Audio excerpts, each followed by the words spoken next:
estamos a punto de que aparezca el hemos llegado a tocar fondo. La verdadera droga del siglo XX ha sido el petróleo. Donde está el gas, donde está el petróleo, es donde están produciéndose las guerras ahora mismo.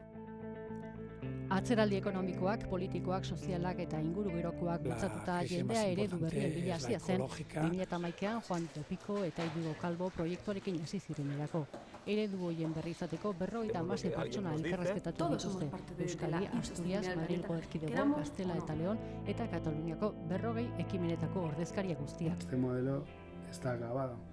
Tendremos que generar nuevos modelos.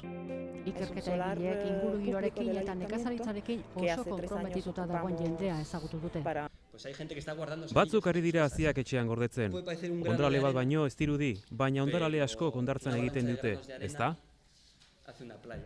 Dokumentala alde baikorretik egina dago, baina zuzendariak errealista izan behar dela dio. Vivimos en un mundo que Alternatiba hauek oso urriak dira bizigaren munduan. Son minoritarias Eta daukagun sistema daukagu. Es el que hay y es Eta komplikatua da oso. Pero bueno. Baina itxaropena ez da sekula galdu behar. Eusten dionak irabazi egiten du, eta jendea eusten ari da.